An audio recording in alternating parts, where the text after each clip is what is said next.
something to say.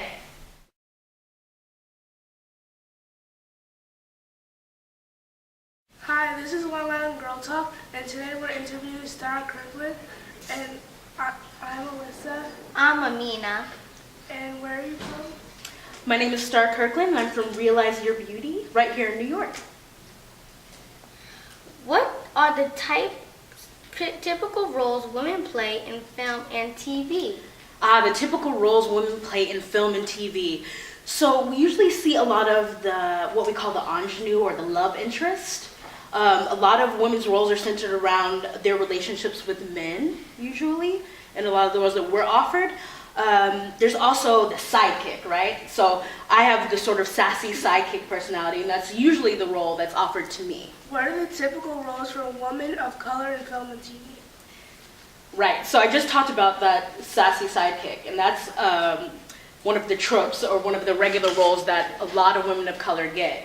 We've sort of been set in that role of being the person who props the main actor. And that's what a lot of our roles are. The other role I see a lot for women of color is usually playing something historical. So there's a lot of slave narrative, because that was something that African Americans went through here in the United States, and that tends to be the story that's told the most often. Even though we know that we are more than that, right? We have different roles in society, we have different things that we're interested in. We're doctors, we're lawyers, we're actors, we're social workers, but our main narrative tends to be the slave narrative or that historical narrative of that sidekick or that sassy, I tell you like it is friend.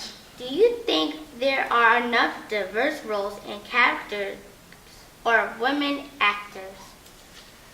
I think that we're starting to get more roles for women of color and more diverse actors, but we've only made baby steps.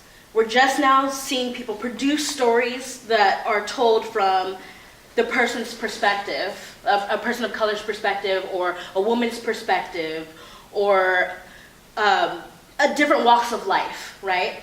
We want each person who's coming from a different walk of life to be able to tell their own story, and I think we just started doing that, but that's one of the main issues we need to work on in the industry.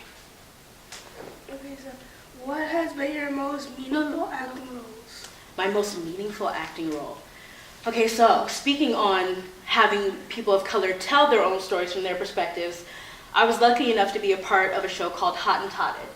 And that was a show of all Black women and women-identified human beings. And a lot of the play was taken from our own perspective. So we talked about things that we go through in our communities. Like today, we were in this room today, we were talking about hair and personal space and what that feels like. As a young woman of color growing up in predominantly white neighborhoods normally, I was sort of an oddity. And I had a lot of friends who thought it was okay to come up and just touch my hair without my permission, or they find it fascinating, and it really sort of traumatized me as a young person. I didn't know how to ask for that personal space. And so that was one of the things that I brought up in the room when we were discussing and devising this play, and it ended up being part of the play. And it was really an opportunity for me to tell a story that I related to and that I knew a lot of other young women could relate to and didn't get a chance to see representation of themselves. And so that made that part really special for me.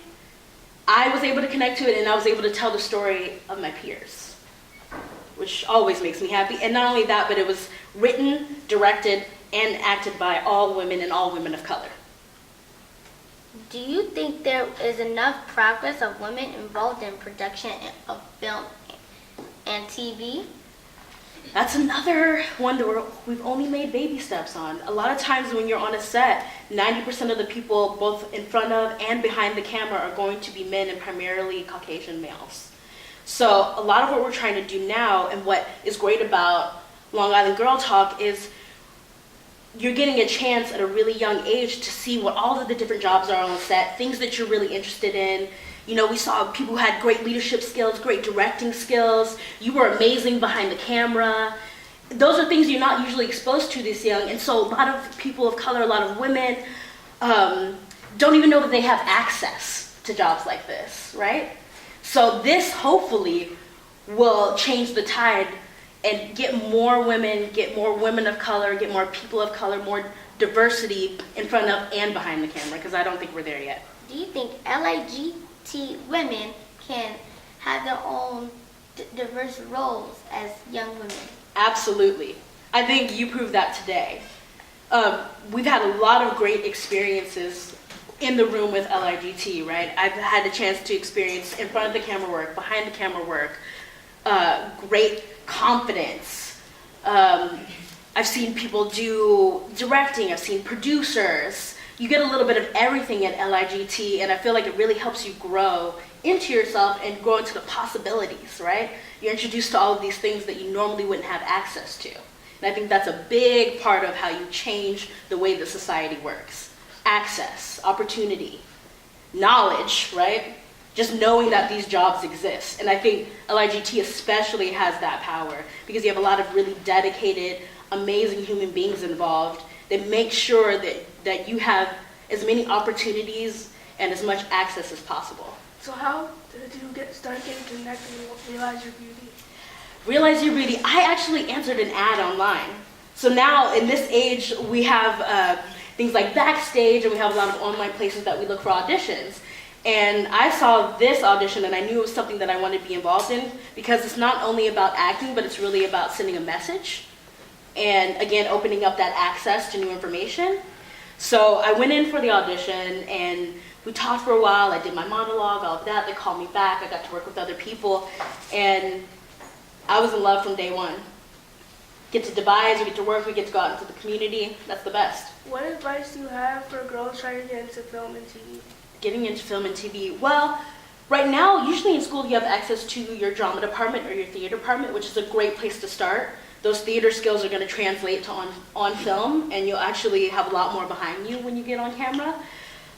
If you want access to TV and film classes, there's a lot of that in the city just to start honing those skills. But really you're starting that here at LIGT, and that's going to be the launching pad for your careers if you want to get into TV and film, because you have not only the in front of the camera, but you have those behind the camera opportunities. So I would say definitely continue with that. And whenever you have visitors or you have great people come in to teach you something new or a new skill, ask a lot of questions. You want to be memorable, you want to ask really strong questions and make that connection with people. That's called networking. So that's a big part of it and something great that you have here already for you. Another way to go about it is online. Now you have all sorts of resources there. You can even take classes online. And the teacher will talk to you through the camera and you can do the same. And give you feedback on your acting or on things that you're learning about cameras. You can pick up new cameras and just try things. Right? There are places you can go in the city and rent and maybe use a camera for a day. Film some things, see what you're interested in, if that's what you want to do. We call that cinematography or videography. You know, do I love being behind the camera and making that shot and setting up the mood for the set? So there are little things like that you can start doing now, see what you're interested in, and then see what kind of education you want after that. I was lucky enough to get my BFA in acting at a university, and now there are even more opportunities. There's production at Columbia. You have directing at the New School, and that's just in the state, right? So those are your resources you have right here, but you can travel, see other things while you're learning about TV and film, and get to do both amazing things at the same time. My name is Alyssa. My name is Aminah. This is Long Island Girl Talk, speaking with Starr Kirkland, Realize Your Beauty.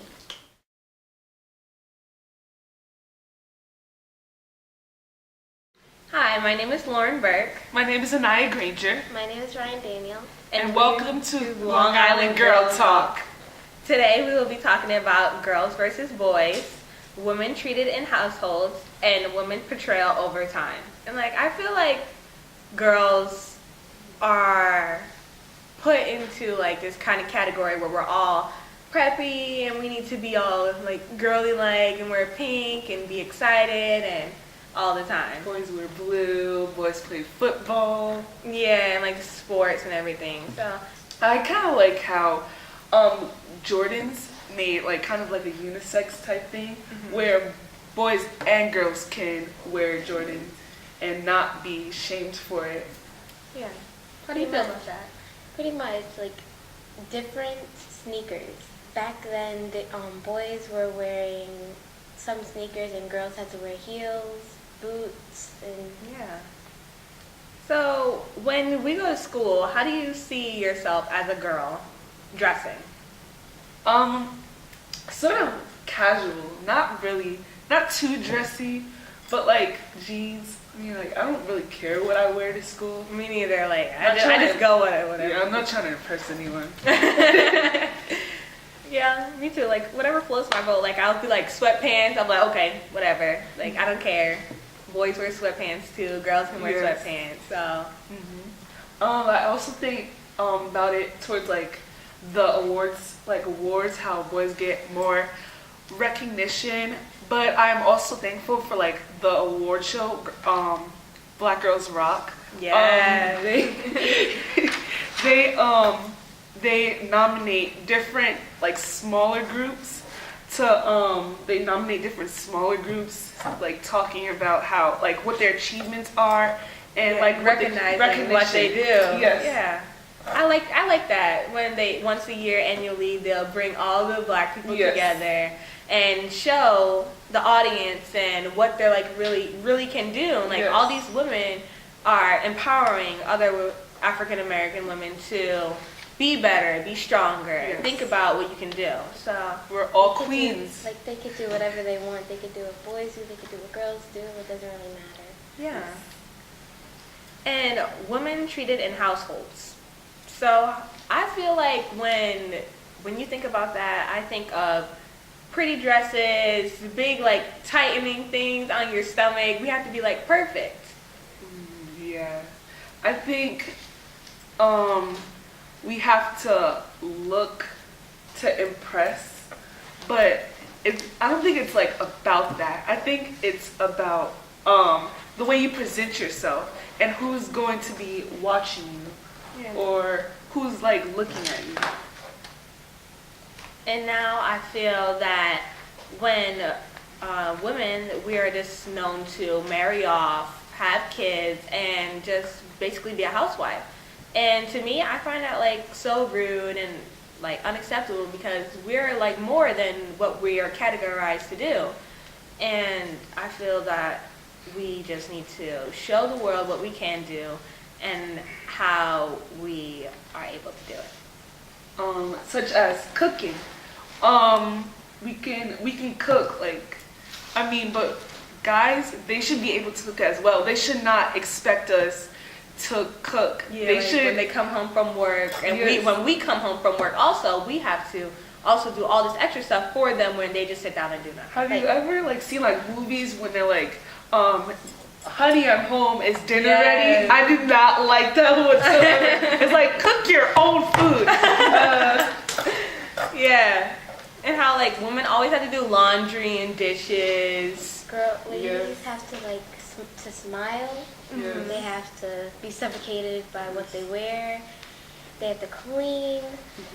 And how we always have to like shadow the guys. Like we have Yes. to follow them around, do what they gotta do. It's like, you have your mom for that. Exactly.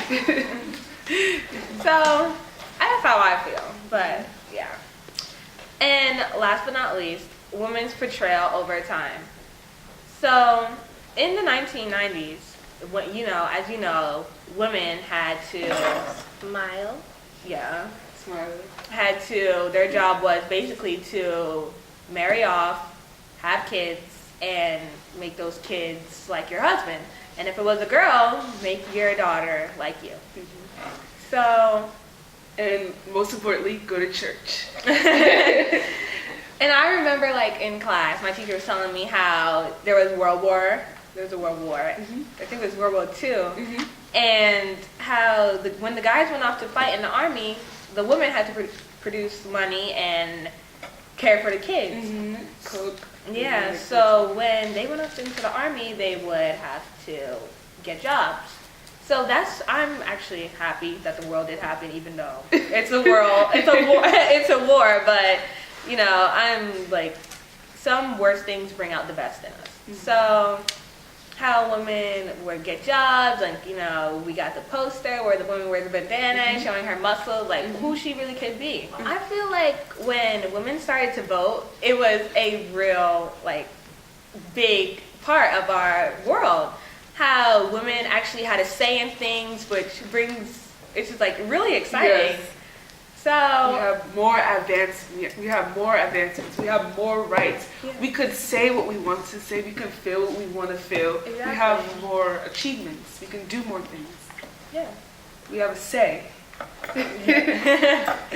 And like when we do vote, there's like a place where women feel like they need what they have to say is actually important, because when there was a time where when women say something, they would get shut down or they would get like beat up and be like, no, be quiet, don't say anything, that's not right.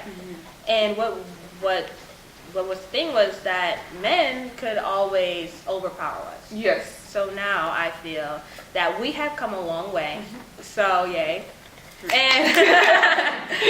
And that, you know, Keep it up. yeah, keep Keep it up. Just Keep it up. keep being you and And just slay. yes, Slay. strive to be you. Strive. Men think that like everything revolves around them. Like voting. There's been only male presidents. There has not been a female president yet. There was going to be, but We could make that It didn't happen. work We out. could make that happen. Even one of us can be the first lady president if we Yeah. wanted to. We can fight that, you know? Yeah. We have a and- say. We have a say now. Yes, we do, and there's lots of females that are councilwomen and legislators, and they are actually making a huge statement in our communities and our states, which really makes me happy because women have now overcome their shyness, and Yes. they know what to do now. Yes. So in order to slay, or in order to be fierce in the world, just listen to your parents. Listen to people that are telling you good informational facts, because they're trying to help you, not harm you. Yeah, and when you wake up in the morning, remember, you're not trying to be someone else. Just be you. Just remember that when you are walking down the street and someone gives you a dirty look, just remember, stay true to you who you are, because they're just haters. Yes. say something positive in the mirror every morning to make you feel more positive every day. This is Lauren Burke, This is Aniyah Granger. This is Ryan Daniel. and thank you for watching Long Island Girl Talk. Hi, I am Mariama Diallo. I'm Sydnie Ramsey. I'm Reina Samuels. And we are Long Island Girl Talk. So today we are going to be covering 3 topics: women in media, double standards, and how women are expected to act in modern day. Things have changed since back in the day, and things have gotten a lot better. Women are allowed to vote, many people have gone to universities, they have jobs, but women still have double standards. Regarding, I would say, like, rooms. Like, this may not be relevant, but, like, dorm rooms. Women have to keep their rooms clean, and guys can just have their clothes everywhere, messy, and nobody says anything. Right, that's just like what a guy That's does. just what a guy does. And cleanliness is good for a woman. However, I mean, if you have like a piece of clothing on the floor and a person comes in, she's like, no, it's not allowed. It's not okay. What do you So, like, along with the double standards, if a woman were to wear men's clothing, then it would be considered, oh, she's being so masculine. But if a woman, if a man were to wear women's clothing, it would be considered, well, it would be not okay, but kind of like not the normal standard. So people have double standards about like what fashion is supposed to be for both men and women. Guys have a little more of a leeway, even in modern day times, and I've noticed that when I was talking to my teacher, for example, she was walking down the street one day and she wasn't smiling. She was thinking about what to make for lunch. And as she was walking, this man stopped her. He said, "You have to smile." And it was kind of weird for her. It was very weird. I mean, what kind of day would it be if someone just stopped you and said, "You have to smile"? So again, this brings it back to what happened back in the day where women are supposed to smile, women are supposed to be pretty. That kind of standard is still around even in modern day times. And regarding double standards, there is a double standard about being overweight. women, they're not supposed to be overweight. They're supposed to be very skinny and pretty, as you see in all these models in the media. And women who are overweight, they feel insecure, as I noticed with some of my friends who are overweight. I personally, I have a chance of like developing diabetes, so I have to watch my weight. So if I become overweight, I'll be looked at as obese with diabetes, but that's actually not the case. It's hereditary. So Yeah, I understand that. Thank you for sharing. And a lot of people think that it's very unattractive to have an overweight woman like a part of your life as a wife or things like that. So with being overweight, it's the same for men and women. Both men and women have these magazines and these models that they're supposed to look up to and want to be like. But if you're overweight, you're not necessarily overweight because some people can't control it. It's different for each person. So you just need to be accepting of people if they're overweight, whether it's a man or a woman. I agree. And regarding models and media in the magazines, I saw these two magazines the other day, right? They were both from the same company. One was for girls and one was for boys. Now, the girl one had all these different topics like how to dress well on the first day of school, what kind of makeup to wear, you have to look fabulous, you have to look fantastic. And the boys magazine was like, what different types of jobs, engineering, science, photography, and it kind of got me thinking like, well, why can't a girl have a future? Why can't there be a magazine about how girls getting into engineering? You know, things like that. So what do you think? So, of course, whenever you're looking at stuff for men and women, it's going to be different. For men, it's more of you have to be masculine, you have to go into a job involving science. For women, it's, you can be whatever you want as long as it's traditionally a woman's job. So for jobs, it's kind of hard to categorize men and women. When you're going into college and you're picking a job for everything, it's more like guys, a lot of the teachers are saying, you may pick a job in science, and a lot of jobs in science, and there is a club for engineering, and when you go in, there are mostly guys, and you don't see a lot of girls, which is weird because there are a lot of girls in engineering, and engineering is not just a boy's job, it's for both boys and girls. And regarding women in media, there has been a lot of news for the women in media. There was this director, Harvey Weinstein, who 57 women accused him of sexual misconduct. one woman named Lena Sweden, she said last Thursday, November 16th, that Weinstein forcibly kissed her and groped her in 2006. And it's really sad when you think about it because a lot of these women were afraid to come out like that because he threatened their jobs and that was what they wanted to do. And he said that if you don't do this, then I'll just ruin your career. So it really wasn't okay. And it's like something women have to worry about because I think that women are less likely to get a job than a man. So if someone's threatening her career, of course it's a big deal for both genders. But if her career is getting threatened, it's more of a deal because it would be harder for her to find another job.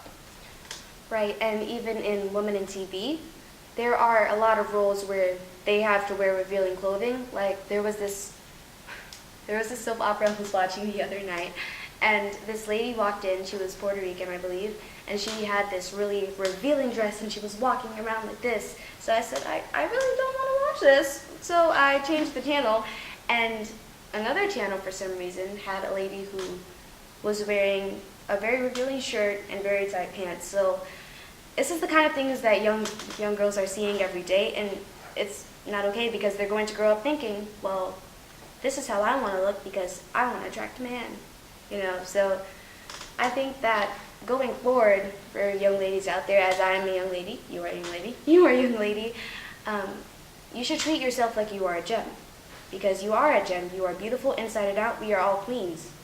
And you should be, again, yourself, and you don't have to wear revealing clothing because you are beautiful inside and out. So of course, if you're wearing revealing clothing, you might think that it's for someone else. But if you're wearing it for yourself, it's okay. If you want to wear revealing clothing to improve your body confidence, I know some people that do that. If you want to do that, then that's perfectly fine. You can just wear revealing clothing for yourself. It doesn't have to be for anyone else, ever. Right. And just to attract attention, I don't think it's worth it. If a guy likes you for you, he'll like you for you. He won't like you for what you're wearing. I totally agree with that. I mean, when I'm growing up, I don't want to have to wear, and I'm not going to wear, revealing clothing just to attract a guy. I love myself. Everyone should love themselves. You should say in the mirror, I love myself multiple times. And you shouldn't be fazed by what anyone says to you, because you are yourself. Right? So, I'm Mariama Diallo. I'm Reina Samuels. I'm Sydnie Ramsey. And we are Long Island Girl Talk.